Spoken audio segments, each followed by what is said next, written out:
Well, good morning or evening, whatever the case might be for you. This is Dr. Stockdale, and I am going to talk to you a little bit about getting organized for our case study. So let me go ahead and see about getting this started.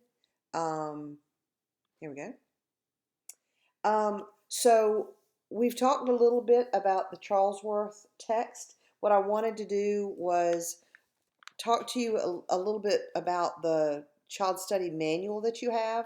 I often call it the Ahola text, but it's written by Deb Ahola and Abby Kovacic. So if you have that book, it might be helpful if you pull it out and kind of follow along with me because I'm going to refer to some of the pages. So what you're going to want to make sure you have is a 3-ring binder with at least 6 dividers and some clear acetate sheet protectors. And you definitely need that ASAP because you will need to be getting into your field experience as soon as you can. So once you've got your binder, you need to be thinking about how you're going to modify or create a developmental domain checklist for each of the following domains based on the age of your case study child. So you need a developmental domain checklist for gross motor, fine motor, play and social, emotional, cognitive, and language and literacy. So your checklist needs to be age appropriate.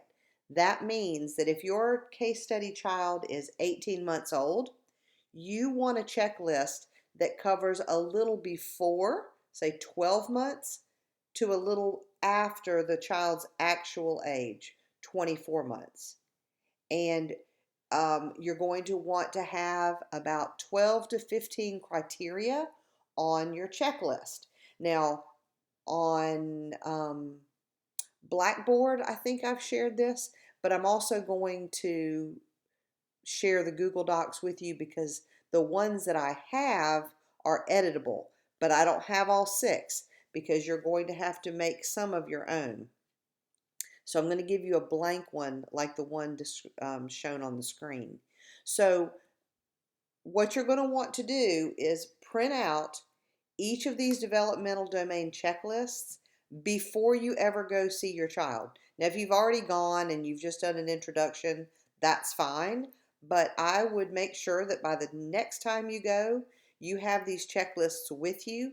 You want to put them in your notebook, in your binder, and you want to take them with you each time you visit your case study child because you're going to be noticing things about the child and you're going to want to be able to flip through the checklist or to the checklist and mark the date. You don't want to put check marks or X's on your checklists, but instead write the dates that you did or did not observe a behavior or skill.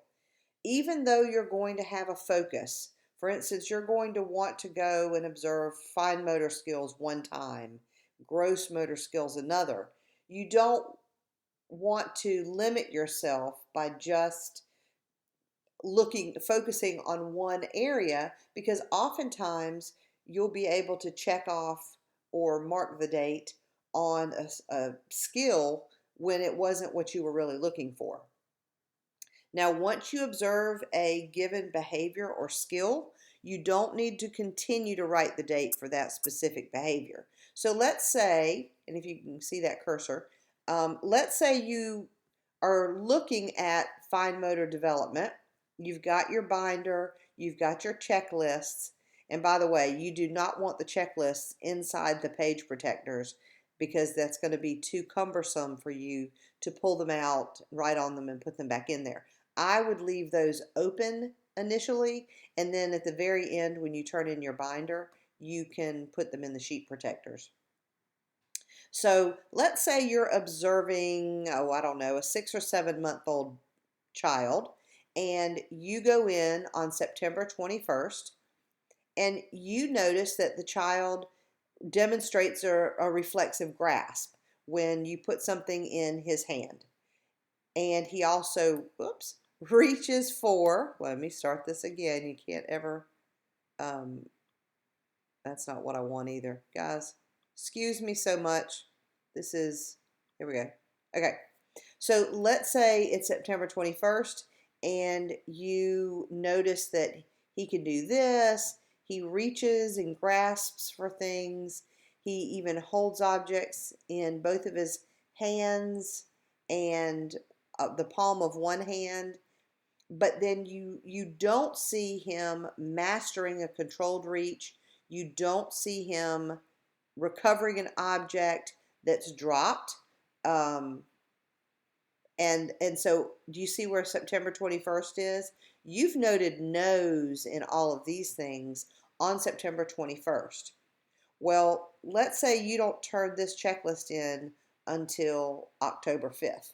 So you go again before then, but let's say October 5th you go, and you notice now that he has mastered, or he still hasn't mastered that controlled reach, but he has begun grasping or reaching, putting things in his mouth, and demonstrating a controlled release of objects. So that may not, you may not always get to see the development that you're looking for before your checklist is due. If that's the case, you're just going to mark the date in the no column, turn in the checklist, write up what you do see. That's on Blackboard, what else you're going to turn in, and then continue to add to this. So even though you turned in this checklist, when you went back on November 4th, you have some more things that you noted. Now he has mastered that controlled reach, and you can mark the date. So when you turn in your final checklist at the end, when you turn in your whole binder, you may have gone back, hopefully you will have gone back, and added dates even though your checklist had already been turned in once, because your checklists have a deadline, but then they have a final deadline at the end of the course. Please remind me to talk more about that in class if what I just said is confusing. Or email me and I'll either do a Google Meet or chat with you or whatever, okay? So again, let's say this checklist is due on September 30th. I kind of just went through this, but I'm going to say it again. You decide which checklist to turn in though. So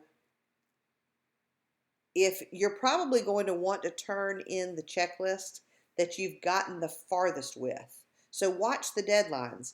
Your deadlines say developmental domain checklist number 1. One of you might turn in something about gross motor development, a checklist. Another person might turn in fine motor, and someone else might turn in play. You just have to turn in one checklist for the first deadline. And I will return those checklists to you quickly. Then you should use them for your continuing case study because they'll be added to your final binder. Okay? Remember that you have the opportunity to use anecdotal records after or running records, but that whatever, or a combination, whatever you choose to use, you're going to focus on a developmental domain, but you're going to include observations about everything you can. So that's why it's another reason why it's important to bring your developmental checklists so you can kind of refer to them and say, oh, I did see this. I need to write this in my anecdotal records because this was something on a checklist. And every time you visit that child, you're going to have those checklists. So let's say you plan to observe little Carlton right here, and he's involved in some solitary play. Now you're going to be noting what you see during this play session, but you also might be able to check off some of his fine motor skills from the fine motor checklist. You have the choice to do anecdotal records after or running records during, or you can do a combination of both while you're observing.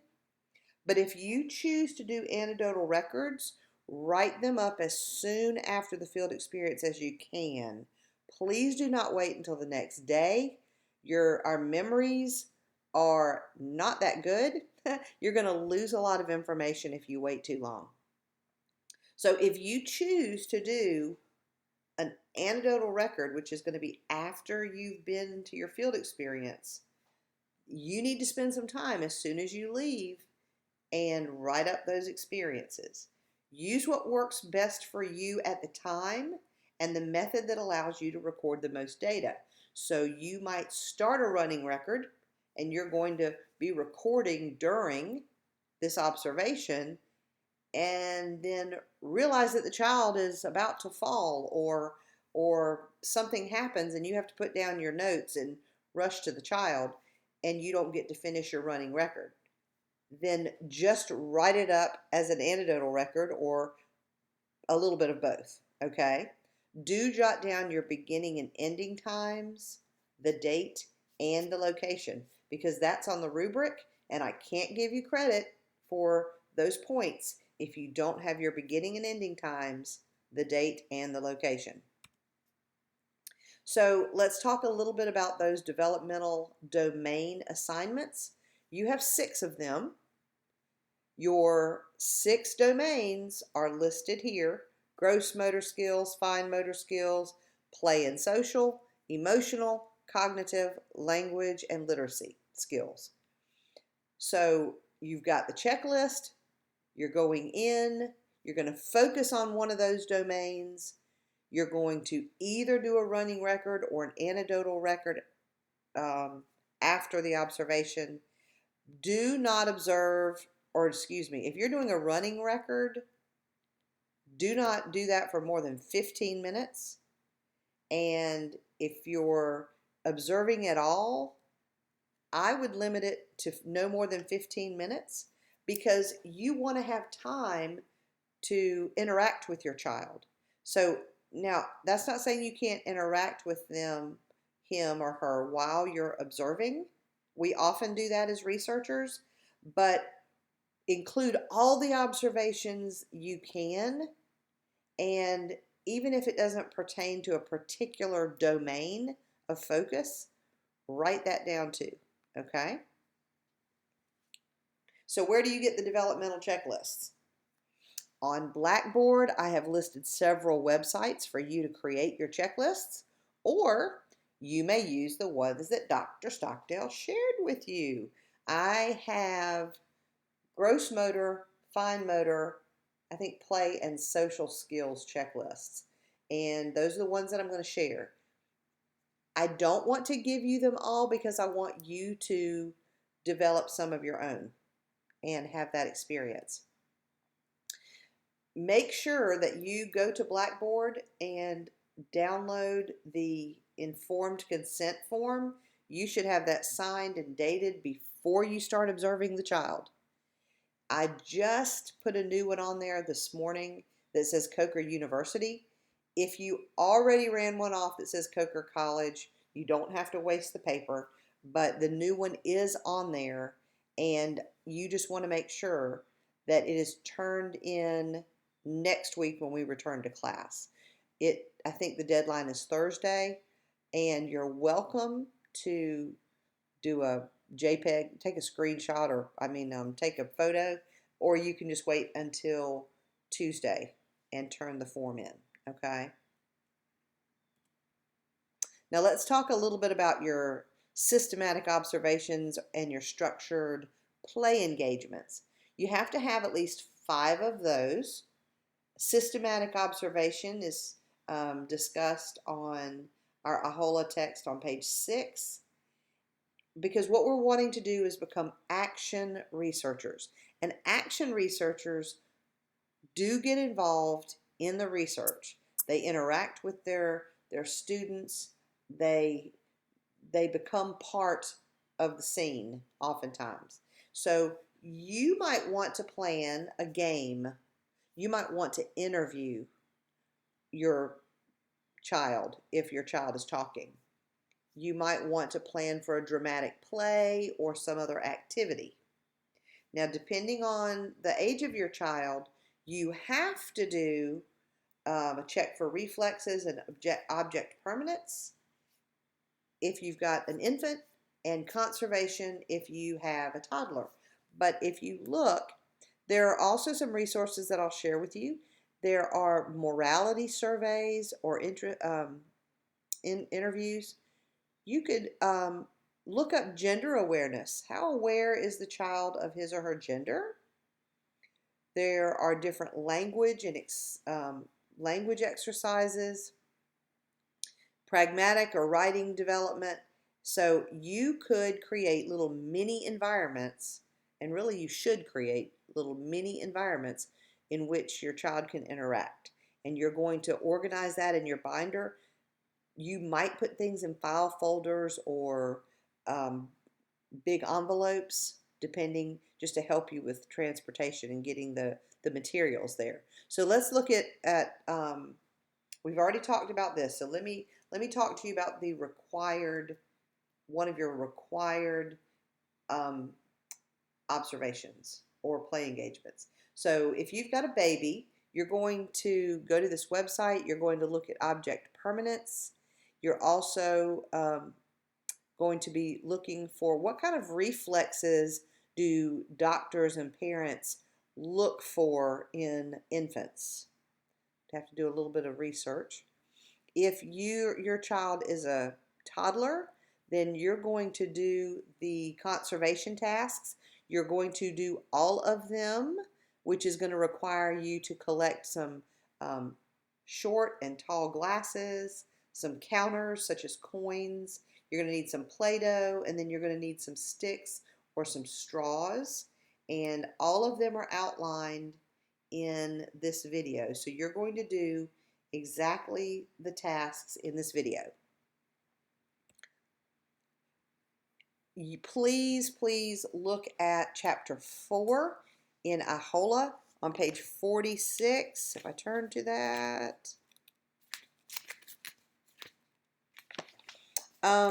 Table 4.1 gives you some ideas of what you could do. Gives you some interview ideas, some game ideas, how to set up dramatic play.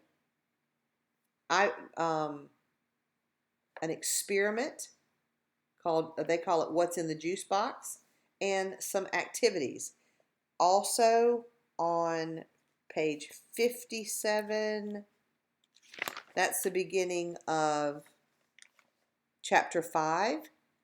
Think about engaging the child in some creative activities.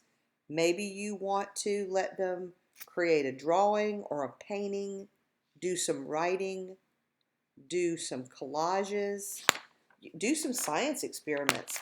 Base it on the child's interests. There's some also look on page 58. You could do audio recording, video recordings. Now this is also going to help you with the requirement of your visual documentation, because you need 5 examples of visual documentation, which we'll talk about later. But as you're planning your play observations, look at chapter 4 and chapter 5 for some ideas. And I just found some quick and easy ideas that you might want to consider. So if you're wanting to look at a child's motor development, you might plan an obstacle course in the backyard or in the living room. You could plan for some finger painting or some watercolor. You could do dress up or some type of, you could play with the farm animals and that kind of thing instead of dress up, or in addition to. You could play a game like Candyland or Go Fish, do some Play-Doh, working on those fine motor skills. Plan an interview. Ask that child some questions about what they believe, what they're about their life. You might be pleasantly surprised to see how a child at the age that he or she is, how they think. And it'll really give you insight into that child's identity. Again, just remember that one of your 5 play engagements or systematic observations are required. Okay, you have to do these, and then you're going to choose 4 others. All right, that's it for now. Questions, comments, confusions, email me. You can also text me, and I will see what I can do to help you. Take care.